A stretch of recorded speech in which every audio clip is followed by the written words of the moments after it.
Now, if for all the dear ones who were here last evening, there was one program which was cancelled because of the lack of time. If you go through the booklet, you can see that there's a program there towards the end of the session which reads Songs Through Generations. And now I hand over the stage to our dear brothers who would be leading us through that session, Songs Through Generations.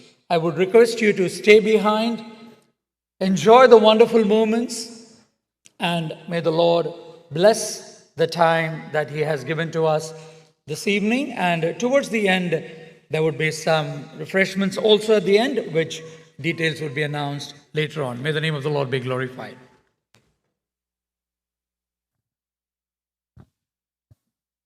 തലമുറകളുടെ സംഗീതം എന്ന പരിപാടിയിലേക്ക് എല്ലാവരെയും സ്വാഗതം ചെയ്യുന്നു. നമ്മളൊക്കെയും ഏറ്റേറ്റ് പാടാറുള്ള ഒരു പിടി ഭക്തിഗാനങ്ങളുടെ ഉൽപ്പത്തി കഥയാണ് ഇവിടെ അവതരിപ്പിക്കുവാനായിട്ട് പോകുന്നത്. നമ്മൾ ഒരുമിച്ച് അത് പാടുകയും ചെയ്യുക എന്നുള്ളതാണ് ഈ പരിപാടിയുടെ ഉദ്ദേശം. ഈ പരിപാടിയിൽ നമ്മളാരും കേൾവിക്കാരല്ല, നമ്മളെല്ലാവരും ഒത്തുചേർന്ന് ഉച്ചത്തിൽ ഈ ഗാനങ്ങൾ പാടണം എന്നുള്ളതാണ് ഞങ്ങൾ ആഗ്രഹിക്കുന്നത്. അതുകൊണ്ട് മുമ്പിലൊക്കെ സീറ്റുകൾ ഉള്ളതുകൊണ്ട് കുറച്ചുകൂടെ കയറിയിരുന്നാൽ നിങ്ങൾക്കും ഉറക്കെ പാടുവാനായിട്ട് കഴിയും. ഞങ്ങളിവിടെ ആകെ പാടെ 8 പേരെ, എത്ര പേരുണ്ട്? 8 പേരേ ഉള്ളൂ. നിങ്ങൾ 100-200 പേരവിടെ ഉണ്ട്. അപ്പം ഞങ്ങളുടെ ശബ്ദത്തെ കവച്ചു വെക്കുന്ന നിലയിൽ വേണം നിങ്ങൾ പാടാനായിട്ട്. അതുകൊണ്ട് ആ നിലയിൽ ശ്വാസമൊക്കെ ഒന്ന് എടുത്ത് തയ്യാറായിരിക്കണം എന്ന് പ്രത്യേകം ഓർമ്മിപ്പിക്കുന്നു. നമ്മുടെ ഒക്കെയും പാഠപുസ്തകങ്ങളിൽ അനേക ഗാനരചയിതാക്കളുടെ പേരുകൾ നമ്മൾ ശ്രദ്ധിക്കാറുണ്ട്. അവയിൽ അഗ്രഗണ്യനായ ഒരു വ്യക്തിയാണ് PV തുമ്മി എന്ന് പറയുന്ന ഒരു വ്യക്തി. 1881 മുതൽ 1919 വരെയുള്ള കാലഘട്ടത്തിൽ ജീവിച്ചിരുന്ന പഴയ ഒരു പിതാവാണ് അദ്ദേഹം. പക്ഷെങ്കിൽ അദ്ദേഹം കേവലം 38 വയസ്സ് വരെ മാത്രമേ ജീവിച്ചിട്ടുള്ളൂ.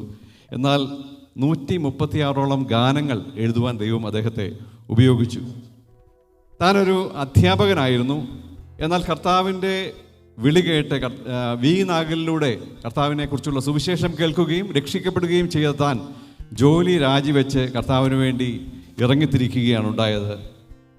എന്നാൽ തൻ്റെ ജീവിതം അത്ര സുഖകരമായിരുന്നില്ല. വളരെയധികം കഷ്ടത, കല്ലേറ്, ദാരിദ്ര്യം, പട്ടിണി, മാത്രമല്ല ഇങ്ങനെയൊക്കെ എതിർപ്പൊക്കെ വന്നത് മൂലം തൻ്റെ ഭാര്യ തന്നോട് ചേർന്ന് നിന്നില്ല, എതിർത്ത് നിൽക്കുവാനിടയായി. തൻ്റെ മകൻ്റെ മരണമുണ്ടായി. അദ്ദേഹത്തിനൊരു ചോദ്യമുണ്ടായി, ഞാൻ കർത്താവിന് വേണ്ടി എൻ്റെ ജീവിതം സമർപ്പിച്ചതുകൊണ്ട് എനിക്ക് എന്ത് നേട്ടമുണ്ടായി? നഷ്ടങ്ങൾ മാത്രമല്ലേ ഉണ്ടായുള്ളൂ. അങ്ങനെ അദ്ദേഹം ചിന്തിച്ചുകൊണ്ടിരിക്കുമ്പോൾ അദ്ദേഹത്തിൻ്റെ മനസ്സിലൂടെ മറ്റൊരു ചിന്ത വരാൻ തുടങ്ങി. എത്രയെത്ര നന്മകൾ എനിക്ക് കർത്താവ് തന്നിരിക്കുന്നു. അദ്ദേഹം ഇങ്ങനെ എഴുതി, എന്നോടുള്ള നിൻ സർവ്വ നന്മകൾക്കായി ഞാൻ എന്തു ചെയ്യേണ്ടു നിനക്ക് യേശുപര. നമുക്കെല്ലാവർക്കും അറിയാവുന്ന ഒരു ഗാനമാണ്. അതിൻ്റെ ചില സ്റ്റാൻസകൾ മാത്രമേ പാടുന്നുള്ളൂ. നമുക്ക് പെട്ടെന്ന് തീർക്കേണ്ടതായതുകൊണ്ട് നമുക്കെല്ലാവർക്കും ചേർന്ന് ആ ഗാനം പാടാം. നന്ദി കൊണ്ട് എൻ്റെ ഉള്ളം നന്നേ നിറയുന്നേ, സന്നാഹമോടെ സ്തുതി പാടിടും.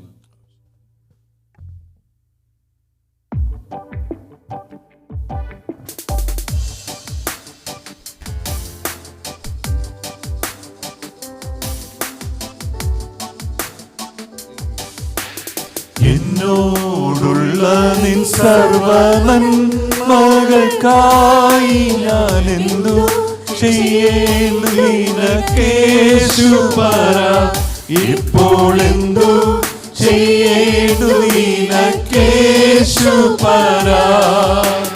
നന്ദി കൊണ്ടെന്റെ ഉള്ളം നന്നേ നിറയുന്നേ, സന്നാഹമോടെ സ്തുതി പാടിടുന്നേ. ദേവസന്നാഹമോടെ സ്തുതി പാടിടുന്നേ.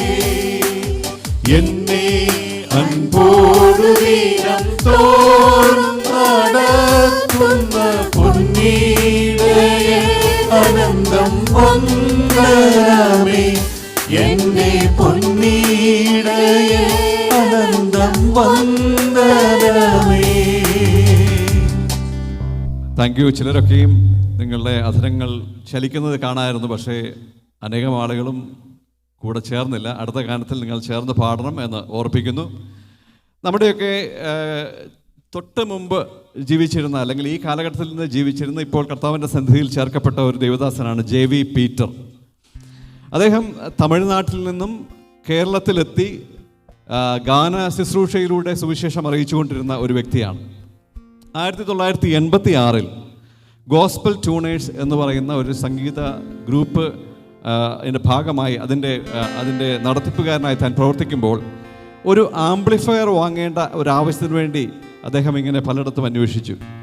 1300 രൂപ മാത്രമേ ആവശ്യമുണ്ടായിരുന്നുള്ളൂ. എന്നാൽ അത് കൊടുക്കാനില്ലാത്ത ഒരു അവസ്ഥയിൽ താൻ ഇങ്ങനെ പ്രാർത്ഥിച്ചുകൊണ്ടിരിക്കുകയാണ്. അന്ന് ഒരു ഓട്ടോയിൽ 2 പേർ അവിടെ വരുവാനിടയായി. അവർ ഇവിടെ വന്നിട്ട് കാസറ്റുകളൊക്കെ ഉണ്ടോ, പാട്ട് കേൾക്കണം എന്നൊക്കെ പറഞ്ഞതിന് ശേഷം ഒരു കവർ അദ്ദേഹത്തിന് നൽകുകയാണ്.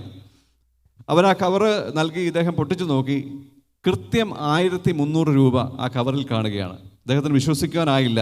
അദ്ദേഹം തിരക്കി, ഇത് എവിടെ നിന്നാണ് കിട്ടിയത്? അപ്പോൾ ഒരു അമ്മച്ചി താൻ പ്രാർത്ഥിച്ചുകൊണ്ടിരുന്നപ്പോൾ ദൈവം അമ്മച്ചിക്ക് പ്രേരണ കൊടുത്തു. ഇങ്ങനെ JV പീറ്റർ, നിർമ്മല പീറ്റർ, അവർക്ക് വേണ്ടി അവരെ നീ സഹായിക്കണം എന്നുള്ള ഒരു സന്ദേശം, ഒരു സ്വപ്നം പോലെ, അല്ലെങ്കിൽ ഒരു വെളിച്ചം പോലെ ഈ അമ്മച്ചിക്ക് കൊടുക്കുവാനിടയായി തീർന്നു. അങ്ങനെയാണ് ഈ 1300 രൂപ അദ്ദേഹത്തിൻ്റെ കയ്യിലെത്തുന്നത്. അദ്ദേഹം തന്ന് വാടക വീട്ടിൽ താമസിക്കുകയാണ്. അദ്ദേഹം അങ്ങോട്ടും ഇങ്ങോട്ടും നടന്നിങ്ങനെ ദൈവത്തെ മഹത്വപ്പെടുത്തി. എൻ്റെ ഹൃദയത്തിലെ ഈ ആഗ്രഹം ഈ അമ്മച്ചി എങ്ങനെ അറിഞ്ഞു? ഞാൻ പ്രാർത്ഥിച്ചപ്പോൾ ഈ അമ്മച്ചിക്ക് ഈ കാര്യം എങ്ങനെ വെളിപ്പെട്ട് കിട്ടി? ആ സന്തോഷത്തിൽ അദ്ദേഹം ഇങ്ങനെ എഴുതി: ചൂടേറിയ മരുയാത്രയിൽ ദാഹത്താൽ എൻ നാവ് വരളുമ്പോൾ ഹാഗാറിൻ പൈതലിൻ കരച്ചിൽ കേട്ടവൻ എൻ ആത്മദാഹം തീർത്തിടും. നീയൻ സ്വന്തം, നീയൻ പക്ഷം നീറും വേളകളിൽ. നമുക്കെല്ലാവർക്കും ചേർന്ന് ആ ഗാനം പാടാം. എല്ലാവരും ചേർന്ന് പാടണം. കാരണം ഈ ഒരു ആശയം ഇദ്ദേഹത്തിന് ദൈവം നൽകുമ്പോൾ അദ്ദേഹത്തിൻ്റെ ഹൃദയത്തിൽ എന്ത് വികാരമാണ് ഉണ്ടായിരുന്നതെന്ന് നമുക്കും അത് ചിന്തിച്ച് പാടുവാനായിട്ട് ഇടവരട്ടെ.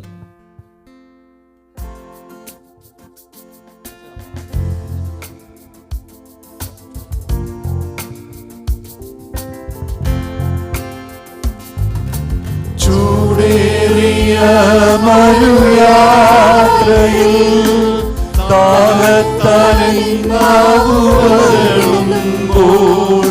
ഹാഗാറിൻ പൈതലിൻ കരച്ചിൽ കേട്ടവൻ എന്നാത്മദാഹം തീർത്തിടും.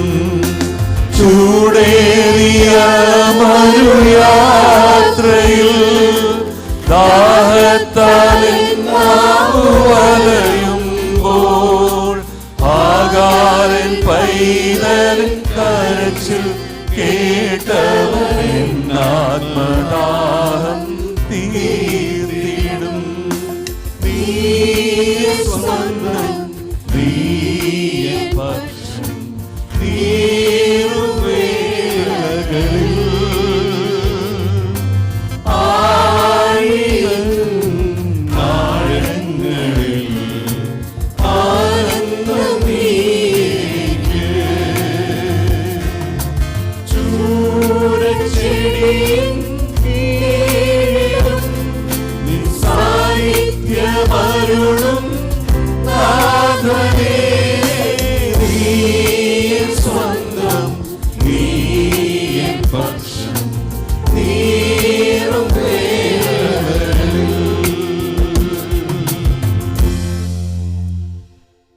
മറ്റൊരു അധ്യാപകൻ, അദ്ദേഹം സ്കൂളിൽ ജോലി ചെയ്തുകൊണ്ടിരിക്കുന്ന നാളിലാണ് കർത്താവിൻ്റെ ഒരു വിളിയുണ്ടായത്.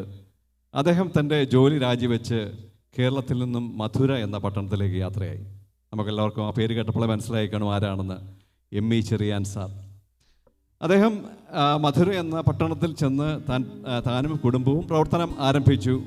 എന്നാൽ 2 വർഷത്തേക്ക് യാതൊരു ഫലവും കാണുവാനിടയായില്ല. ഒരു ആത്മാവ് പോലും മുമ്പേക്ക് വരുന്നില്ല. അപ്പോൾ ഇദ്ദേഹത്തിന് ഭയങ്കര സംശയമായി, ദൈവം എന്നെ ശരിക്കും വിളിച്ചിട്ടാണോ ഞാൻ പോയത്? അങ്ങനെ അദ്ദേഹം ഡിണ്ടിഗൽ എന്നുള്ള സ്ഥലത്ത് പ്രവർത്തിച്ചുകൊണ്ടിരുന്ന ഒരു വൈറ്റ് മിഷണറിയെ പോയി കാണുകയും തൻ്റെ സങ്കടങ്ങൾ അറിയിക്കുകയും ചെയ്തു. അപ്പോൾ ആ മിഷണറി ചോദിച്ചൊരു ചോദ്യം: നിങ്ങളെ വിളിച്ച ദൈവം ഇപ്പോഴും ജീവിച്ചിരിക്കുന്നുണ്ടോ? ആ ചോദ്യം അദ്ദേഹത്തിൻ്റെ ഹൃദയത്തിൽ അലയടിച്ചു. എന്നെ ദൈവമാണ് വിളിച്ചതെങ്കിൽ ആ വിളിച്ച ദൈവം വിശ്വസ്തനാണ്. ആ ദൈവം എന്നിലൂടെ പ്രവർത്തിക്കും എന്നുള്ള വലിയ ധൈര്യം അദ്ദേഹത്തിന് ഉണ്ടാകുവാനിട വന്നു. അതൊരു വെല്ലുവിളിയായി താൻ ഏറ്റെടുത്തു. അദ്ദേഹം ഇങ്ങനെ പ്രകാരം എഴുതി: ഉലക മഹാന്മാർ അഖിലരും ഒരുപോൽ ഉറങ്ങുന്നു കല്ലറയിൽ, നമ്മൾ ഉന്നതൻ യേശു മഹേശ്വരൻ മാത്രം ഉയരത്തിൽ വാണിടുന്നു. ഗീതം ഗീതം ജയ ജയ ഗീതം. നമുക്ക് ആ ഊർജ്ജം ഉൾക്കൊണ്ടുകൊണ്ട് കുറച്ചുകൂടെ ഒരു എനർജി ഇവിടെ കാണുന്നില്ല. എല്ലാവരും ഇങ്ങനെ ഒരു ഉറക്കമൊക്കെ വരാറായതുകൊണ്ടായിരിക്കാം. പക്ഷേ അതിനൊക്കെ വിട്ട് നമുക്ക് കുറച്ചുകൂടി ഒന്ന് ധൈര്യമായി ഉറക്കെ നമുക്കിത് പാടാം.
മലങ്കരയുടെ മാർട്ടിൻ ലൂഥർ എന്നറിയപ്പെടുന്ന ഒരു വ്യക്തിയുണ്ട്. ആരാണെന്ന് പറയാമോ?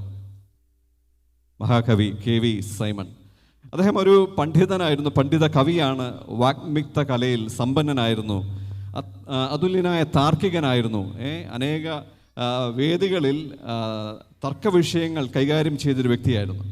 അദ്ദേഹത്തിൻ്റെ ചില ഇതുപോലെയുള്ള സംവാദങ്ങൾ നടത്തിയ ചില ചരിത്രങ്ങൾ ഞാൻ വായിക്കുകയിടയായി. ഒരിക്കലൊരു തൃത്വ വിരോധിയുമായി യേശുക്രിസ്തു സംസാരിക്കുവാനിട വന്നു. യേശുക്രിസ്തുവിൻ്റെ കന്യാജനനത്തെ ചോദ്യം ചെയ്ത ഒരു സ്വാമിയുമായി ഒരു തർക്കത്തിൽ ഏർപ്പെടുവാനിടയായി. മൂന്നാമത് ശിശുസ്നാനവുമായിട്ട് ബന്ധപ്പെട്ട ഒരു തർക്കത്തിൽ ഏർപ്പെടുവാനിടയായി. ഈ ശിശുസ്നാനത്തിനുമായിട്ടുള്ള തർക്കത്തിൽ ഏർപ്പെട്ടതിന് ശേഷം അദ്ദേഹം രാത്രിയിൽ തനിയെ തൻ്റെ വീട്ടിലേക്ക് യാത്രയാവുകയാണ്. പോകുന്ന വഴിയിൽ വലിയൊരു മഴ ഇടിയോടുകൂടി ഉണ്ടാവുകയാണ്. അദ്ദേഹത്തിന് നടന്നു പോകാൻ കഴിയുന്നില്ല. അദ്ദേഹം ഒരു കടത്തിണ്ണയിൽ കയറി ഇങ്ങനെ വിശ്രമിച്ചു. പക്ഷേ എത്ര കാത്തു നിന്നിട്ടും മഴ നിൽക്കുന്നില്ല. ഇദ്ദേഹത്തിനൊരു സങ്കടമായി. ഞാനിങ്ങനെ ദൈവത്തിൻ്റെ വേലയെല്ലാം കഴിഞ്ഞ് എനിക്ക് സമയത്ത് വീട്ടിലെത്താൻ കഴിയുന്നില്ലല്ലോ എന്നുള്ള നിലയിൽ അദ്ദേഹത്തിന് ഉള്ളിൻ്റെ ഉള്ളിലൊരു ചെറിയ സങ്കടമുണ്ടായി. എങ്കിലും കുറേ മണിക്കൂറുകൾക്ക് ശേഷം മഴ നിന്നു. അദ്ദേഹം തിരികെ വീട്ടിൽ വന്നു. പിറ്റേന്ന് രാവിലെ തൻ്റെ ഒരു ശിഷ്യൻ വന്ന് ഇങ്ങനെ ഇപ്രകാരം പറയുകയുണ്ടായി: ഈ സ്നാനവാദികൾ, ശിശു സ്നാനവാദികളിൽ ചിലർ ഒരു സ്ഥലത്ത് പതിയിരുന്ന് ഈ സാറിനെ ഒടുക്കിക്കളയുവാനായിട്ട് അവർ കാത്തു നിന്നു. എന്നാൽ അവർ കുറേ നേരം കാത്തു നിന്നിട്ടും സാറ് അതുവഴി വരാഞ്ഞതുകൊണ്ട് അവർ ചിന്തിച്ചത് സാറ് വേറെ വഴി വല്ലതും പോയി കാണുമെന്നാണ്. അപ്പോൾ ഒരു മഴയൊരുക്കി തൻ്റെ ജീവനെ രക്ഷിച്ച ദൈവത്തിൻ്റെ വലിയ കരുതലിനെ ഓർത്ത് സാറിങ്ങനെ പാടി: ആയിരങ്ങൾ എന്നോട് നേർക്ക് വന്നെതിർക്കലും വീതിയുള്ള പക്ഷങ്ങൾ സാധുവെ മറച്ചിടും, ദൈവത്തിൽ ഞാൻ കണ്ടൊരു നിർഭയമാം പാർപ്പിടം. സാറിൻ്റെ പാട്ടുകളുടെ വരികളൊക്കെ സാധാരണ കടുകട്ടിയാണ്, നമുക്ക് മനസ്സിലാക്കാൻ ബുദ്ധിമുട്ടുള്ളതാണ്. എന്നാൽ ഈ പാട്ട് വളരെ സിമ്പിളായിട്ട് സാർ എഴുതിയൊരു പാട്ടാണ്. നമുക്കെല്ലാവർക്കും ചേർന്ന് ആ ഗാനം പാടാം: ആയിരങ്ങൾ എന്നോട്.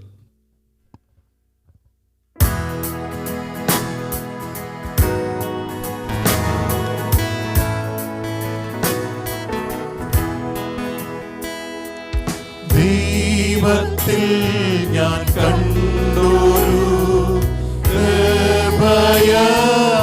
പാർപ്പിടം, ഇത്ര സൗഖ്യമെന്നുമേ കാണുന്നില്ല സാധു ഞാൻ. തന്റെ ചിറകിന്നു കീഴ് ദുർഘടങ്ങൾ നീങ്ങിനാൻ വാഴുമെന്തു ബോധമായി പാടും ഞാനത്യുച്ഛമായി.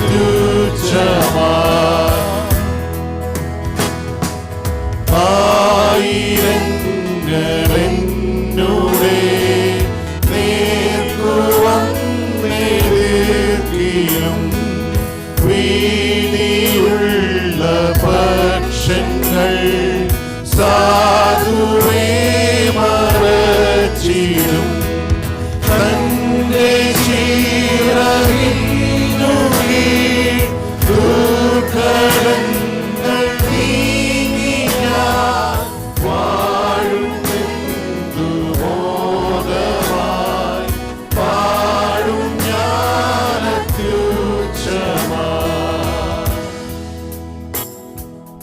ഘോരമാഹമാരിയോ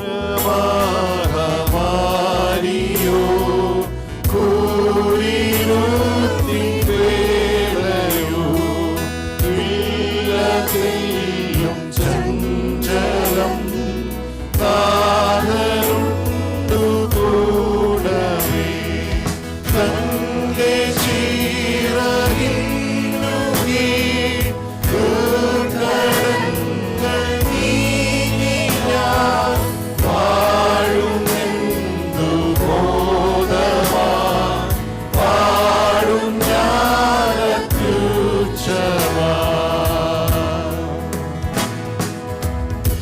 മലയാളക്കരയ്ക്ക് ദൈവം നൽകിയ ഒരു വരദാനമാണ് ചാൾസ് ജോൺ എന്ന ഗാനരചയിതാവ്. കുഞ്ഞുനാൾ മുതൽ അദ്ദേഹത്തിൻ്റെ ഒരു ജീവചരിത്രം ഞാൻ കേട്ടത്, കുഞ്ഞുനാൾ മുതൽ തന്നെ താൻ ദൈവാശ്രയത്തിൽ ചെലവഴിച്ച ഒരു പൈതലായിരുന്നു. എന്നാൽ താൻ പഠിച്ചു, ഒരു ജോലി കിട്ടി. എന്നാൽ ആ ജോലി കിട്ടിയതിന് ശേഷം തൻ്റെ ദൈവാശ്രയം ഒന്ന് കുറയുവാനായിട്ട് ഇടവന്നു. അദ്ദേഹം തന്നെ അത് തിരിച്ചറിഞ്ഞു. അദ്ദേഹം പ്രാർത്ഥിച്ചു, കർത്താവേ, എനിക്ക് അങ്ങയോടുള്ള പഴയ ആശ്രയ മനോഭാവം ഒന്ന് വർദ്ധിപ്പിച്ചു തരണമേ. ഒരിക്കലൊരു കൺവെൻഷൻ്റെ വേദിയിൽ അദ്ദേഹം പ്രസംഗിക്കുകയായിരുന്നു.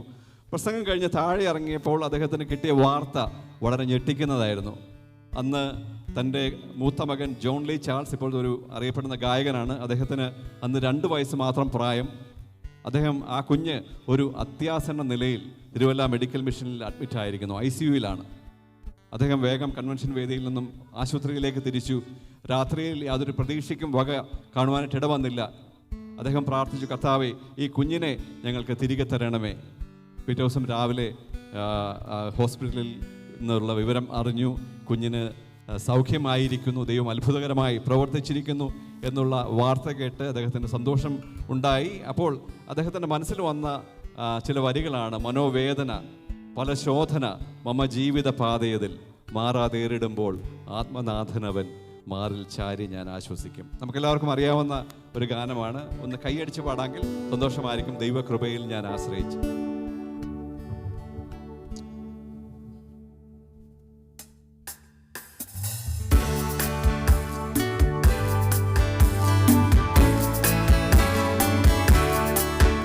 ദൈവകൃപയിൽ ഞാൻ ആശ്രയിച്ച്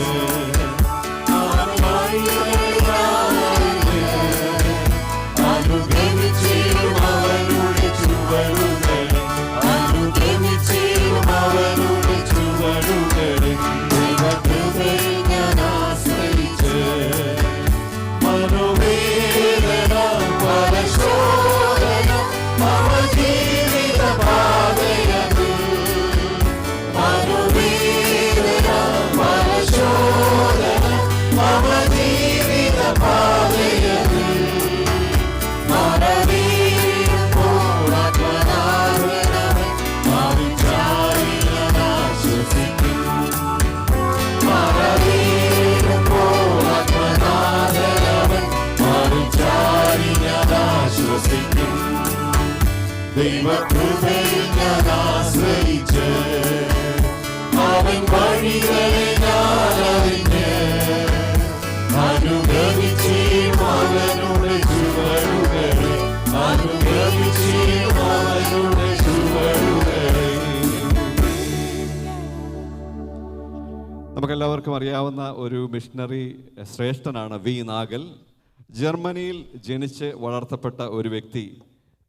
സുവിശേഷ വേലയോടുള്ള സ്നേഹം കൊണ്ട് ദൈവത്തിൻ്റെ വിളി കേട്ട് കേരളത്തിൻ്റെ മണ്ണിലേക്ക് വരികയാണ്. നമുക്കറിയാം, ജർമ്മനി പോലെയുള്ള ഒരു സ്ഥലത്തു നിന്ന് കേരളത്തിൻ്റെ മണ്ണിൽ ആ നാളുകളിൽ 1800-കൾ 1900-ൻ്റെ ആദ്യ ഭാഗങ്ങളിൽ വരുമ്പോൾ കേരളത്തിൻ്റെ അവസ്ഥ എന്താണ് എന്ന് നമുക്ക് ചിന്തിക്കാൻ കഴിയുന്ന ഒരവസ്ഥയാണ്. ബാസൽ മിഷൻ എന്ന് പറയുന്ന ഒരു മിഷണറി സംഘടനയുടെ ഭാഗമായിട്ടാണ് അദ്ദേഹം വരുന്നത്. അതുകൊണ്ട് തന്നെ അദ്ദേഹം ബാസൽ മിഷൻ്റെ ഓഫീസിൽ അല്ലെങ്കിൽ അതുമായിട്ട് ബന്ധപ്പെട്ട സ്ഥലങ്ങളിൽ താമസിക്കുകയും അങ്ങനെ വളരെ സുഖകരമായ നിലയിൽ പ്രവർത്തിക്കുകയും ചെയ്തു വരികയാണ്. അദ്ദേഹത്തിൻ്റെ മനസ്സിലൊരു വേദനയുണ്ടായി.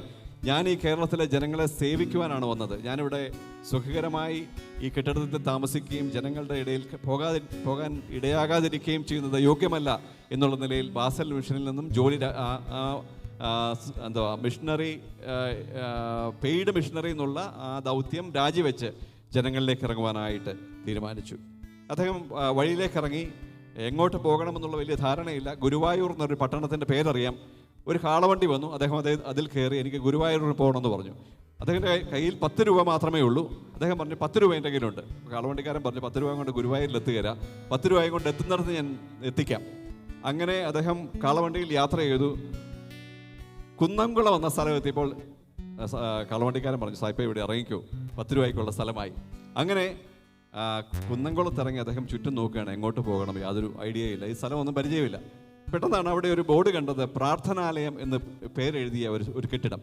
ഇദ്ദേഹം നേരെ അങ്ങോട്ട് ചെന്നു. അവിടെ ചെന്നപ്പോൾ മുട്ടിയപ്പോൾ ഒരു വ്യക്തി വന്ന്, ഇട്ടൂപ്പ് എന്ന് പറയുന്ന ഒരു വ്യക്തി വന്ന് വാതിൽ തുറക്കുകയാണ്. വാതിൽ തുറന്ന ഉടനെ ഈ സായിപ്പിനെ കണ്ടു. അകത്തേക്ക് അദ്ദേഹം സ്വീകരിച്ചു. ഈ സായിപ്പിനൊന്നും മനസ്സിലായില്ല, എന്തുകൊണ്ടാണ് നിങ്ങൾ എന്നെ സ്വീകരിക്കുന്നത്? അപ്പോൾ ഇട്ടുപ്പ് പറയുകയാണ്, ഞാനിപ്പോൾ പ്രാർത്ഥിച്ചുകൊണ്ടിരിക്കുകയാണ്, കർത്താവെ ഞങ്ങളെ വചനം പഠിപ്പിക്കുവാനായിട്ട് ഒരു ദൈവദാസനെ ഇങ്ങോട്ട് അയക്കണമേ എന്ന് ഞാൻ പ്രാർത്ഥിച്ച് കണ്ണു തുറക്കുമ്പോഴാണ് വാതിലിൽ മുട്ട് കേൾക്കുന്നത്. അപ്പം തോളിൽ സഞ്ചിയും കയ്യിൽ ബൈബിളുമായി നിൽക്കുന്ന നിങ്ങളെ സ്വീകരിക്കാതിരിക്കുന്നത് എങ്ങനെയാണ്? നോക്കുക, തൻ്റെ ദാസന്മാർക്ക് വഴി കാണിച്ചു തരുന്ന, അവർക്ക് വേണ്ടി കരുതുന്ന ഒരു ദൈവം ഉണ്ട് എന്നുള്ളത് ഓർത്ത് അദ്ദേഹം ഇങ്ങനെ എഴുതി, എൻ യേശു എൻ സംഗീതം എൻ ബലമാകുന്നു, എൻ ഹൃദയത്തിൻ ഖേദമൊക്കെ താൻ തീർക്കുന്നു. ഈ പാട്ടിൻ്റെ വരികൾ അതിൻ്റെ അർത്ഥം മനസ്സിലാക്കി പാടിയാൽ അത്ര സന്തോഷകരമായിരിക്കും. നമുക്ക് ചേർന്ന് പാടാം. എൻ യേശു എൻ സംഗീതം എൻ ബലമാകുന്നു, എൻ ഹൃദയത്തിൻ ഖേദം ഒക്കെ താൻ തീർക്കുന്നു, എൻ വഴിയിൽ പ്രയാസം നീരൂക്കം സങ്കടം വരുമ്പോൾ നല്ല ശ്വാസം യേശുവിൻ മാർവീടം. യേശു എൻ സംഗീതം എൻ ബലമാകുന്നു,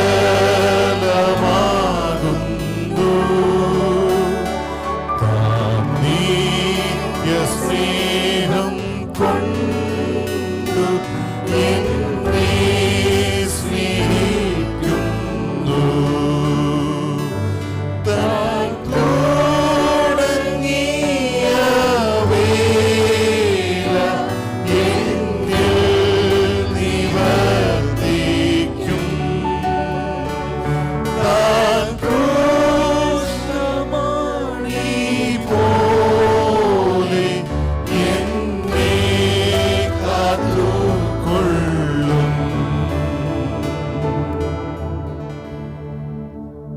അക്ഷരങ്ങൾ അനായാസമായി അമ്മാനമാടുവാൻ കഴിവുള്ള ഒരു വ്യക്തിയായിരുന്നു ടി കെ ശമുവേൽ സാർ. അദ്ദേഹത്തിൻ്റെ പാട്ടുകൾ എടുത്താൽ അറിയാം, പ്രാസഭംഗി അത് കേട്ടിരുന്ന് പോകും. അത്രമാത്രം എഴുതുവാൻ കഴിവുള്ളൊരു വ്യക്തിയായിരുന്നു അദ്ദേഹം ഒരു അധ്യാപകനായിരുന്നു. അധ്യാപകനായിരിക്കുമ്പോൾ തന്നെ അദ്ദേഹം ഒരു ബൈബിൾ ടീച്ചറുമായിരുന്നു. 1960-70 കാലഘട്ടങ്ങളിൽ നമ്മളുടെ വേർപെട്ട ദൈവജനങ്ങൾക്കിടയിൽ ഒരു ഭിന്നത പൊതുവായി രൂപപ്പെടുവാനിട വന്നു. അദ്ദേഹത്തിന് വളരെയധികം ഹൃദയത്തെ വേദനിപ്പിച്ച ഒരു സംഭവമായിരുന്നത്.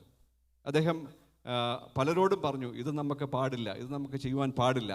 എന്നിട്ട് അദ്ദേഹം ഇപ്രകാരം എഴുതി, പോരുകൾ സഹിച്ചും വൈരിയെ ജയിച്ചും പാരിതിൽ തിരുനാമം പോഷിപ്പാൻ ചേരുവിൻ അതിമോദം, യേശുവിൻ ജനമേ ഭയമെന്തിനകമേ എന്നുള്ള ഗാനമാണ്. അത് നമുക്ക് ചേർന്ന് പാടാം.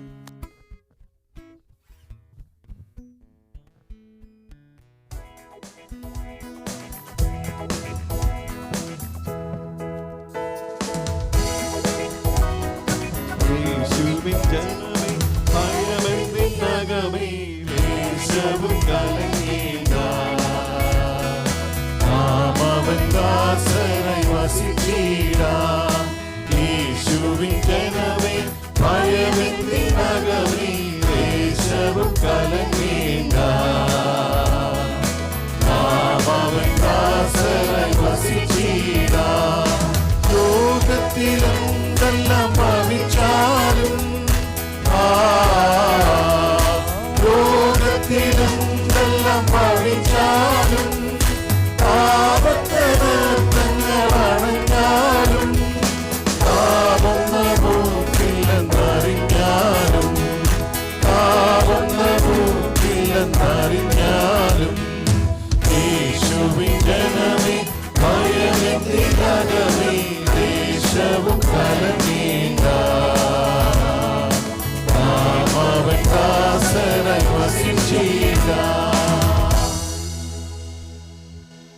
ഒടുവിലത്തെ ഒരു പാട്ടോടെ പാടി അവസാനിപ്പിക്കുകയാണ്.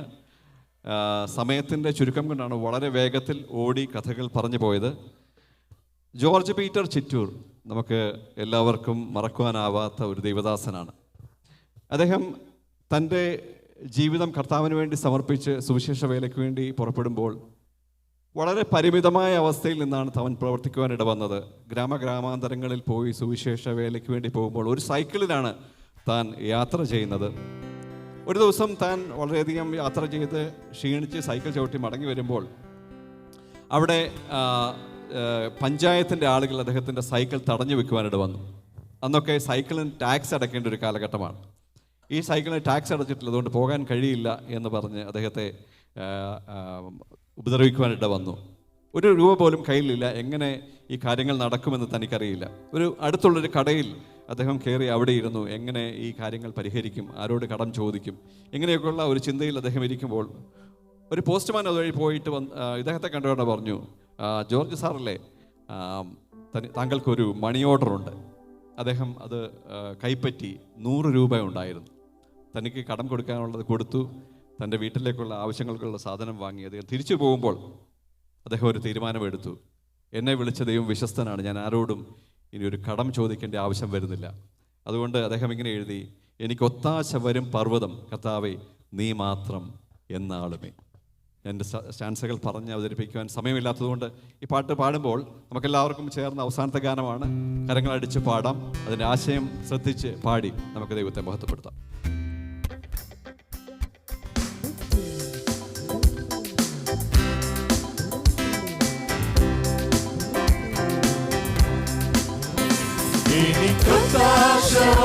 പർവ്വതം കർത്താവേ നീ മാത്രമെന്നാളുമേ.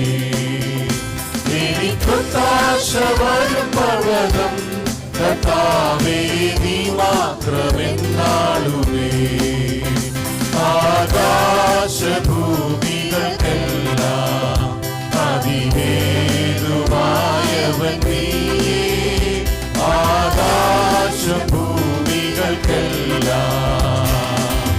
ആശ്രയം നിന്നിലായതു മുതലൻ അണികളകന്നു പരാ. ആശ്രയം നിന്നിലായതു മുതലൻ അണികളകന്നു പരാ. എനിക്കൊത്താശവൻ പർവ്വതം കർത്താവേ നീ മാത്രമെന്നാളുമേ. എനിക്കൊത്താശവൻ പർവ്വതം കർത്താവേ നീ മാത്രമെന്നാളുമേ. എൻ ദേഹം മണ്ണിൽ മറഞ്ഞാലും ഞാൻ ജീവനോടിരുന്നാലും, എൻ ദേഹം മണ്ണിൽ മറഞ്ഞാലും നിന്നോടറിഞ്ഞു ആനന്ദിച്ചാട്ടിടും ഞാൻ. നിന്നോടറിഞ്ഞു ആനന്ദിച്ചാട്ടിടും ഞാൻ. എനിക്കൊത്താശവൻ പർവ്വതം കർത്താവേ നീ മാത്രമെന്നാളുമേ. എനിക്കൊത്താശവൻ പർവ്വതം കർത്താവേ നീ മാത്രമെന്നാളുമേ. എൻ കാൽകൾ വഴുതാതനിശം എന്നെ കാത്തിടുന്നവൻ നീയേ. എൻ കാൽകൾ വഴുതാതനിശം കൃപകൾ തന്നു തുണയായി വന്നും നടത്തുന്ന അത്ഭുതമാ. കൃപകൾ തന്നു തുണയായി വന്നും നടത്തുന്ന അത്ഭുതമാ. എനിക്കൊത്താശവൻ പർവ്വതം കർത്താവേ നീ മാത്രമെന്നാളുമേ. എനിക്കൊത്താശവൻ പർവ്വതം കർത്താവേ നീ മാത്രമെന്നാളുമേ. Thank you. ഇത്രയും സമയം ഞങ്ങളെ ശ്രദ്ധിച്ചതിന്. നമ്മൾ ഒരുമിച്ചൊരു സംഗീത യാത്രയിലായിരുന്നു. അനേക ഭക്തന്മാരുടെ ജീവിതത്തിൻ്റെ വഴികളിലൂടെ നമ്മൾ സഞ്ചരിച്ചു. അവരുടെ ജീവിതങ്ങളിൽ എങ്ങനെ ദൈവം സംസാരിച്ചു എന്നുള്ളത് നമ്മൾ കേട്ടു.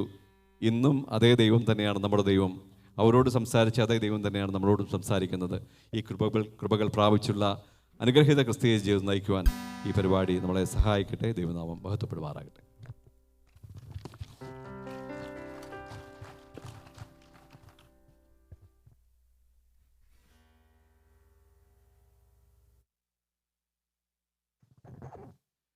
ഓക്കെ, നമുക്കിപ്പോൾ പ്രാർത്ഥിച്ച് ഇന്നത്തെ പ്രോഗ്രാം അവസാനിപ്പിക്കാം. രഞ്ജിത്ത് വർഗീസ് ഇപ്പോൾ പ്രാർത്ഥിക്കും. നമുക്ക് എല്ലാവർക്കും കണ്ണുകളടച്ച് പ്രാർത്ഥിക്കാം. വലിയവനായ ദൈവമേ, ഞങ്ങളുടെ സ്വർഗീയ നല്ല പിതാവേ, ഈ വൈകാര സമയത്തിനായിട്ട് തിരുനാമത്തിന് സ്തോത്രം. കർത്താവേ, നല്ലൊരു അനുഗ്രഹീതമായിട്ടുള്ള ഒരു ദിവസം ഞങ്ങൾക്ക് ലഭിക്കാനും അങ്ങേ സ്തുതിക്കുവാനും സ്തോത്രം ചെയ്യാനും അതേ സമയത്ത് കർത്താവെ അങ്ങയുടെ വചനത്തിന് മുന്നിൽ ഞങ്ങൾക്ക് ശ്രദ്ധയോടെ ഇരിപ്പാനും കർത്താവെ നീ ഞങ്ങളെ സഹായിച്ചതിനായിട്ട് സ്തോത്രം. അതിന് അങ്ങയുടെ ദാസന്മാരെ അങ്ങയെ ബലപ്പെടുത്തി അങ്ങയുടെ കൃപയ്ക്കും ആയിട്ട് ഞങ്ങൾ നന്ദിയോടെ സ്തോത്രം. അനുഗ്രഹീതമായിട്ടുള്ള ഗാനങ്ങൾ കർത്താവെ, പ്രിയപ്പെട്ടവർ എഴുതിയ ഗാനങ്ങളും അതിൻ്റെ പശ്ചാത്തലവും എല്ലാം കർത്താവെ ഞങ്ങൾക്ക് കേൾക്കുവാനും ഞങ്ങൾക്ക് ഒന്നുകൂടി അത് കേട്ട് ഒരു അളവിൽ കൂടുതലായിട്ട് അങ്ങയെ സ്തുതിക്കുവാനും മഹത്വപ്പെടുത്തുവാനും ലഭിച്ച ഈ നല്ല സമയത്തിനായിട്ട് സ്തോത്രം ചെയ്യുന്നു. കർത്താവ് ഈ നല്ല കോൺഫറൻസിനായിട്ട് നന്ദിയോടെ സ്തോത്രം. അനേകം പേർക്ക് വന്ന് സന്തോഷിപ്പാനും ഫെലോഷിപ്പ് ചെയ്യാനും വചനം കേൾക്കുവാനും ഒക്കെ തന്ന നല്ല സമയത്തിനായിട്ട് സ്തോത്രം. ഞങ്ങളിപ്പോൾ കർത്താവെ ഞങ്ങൾ പിരിയുന്നു.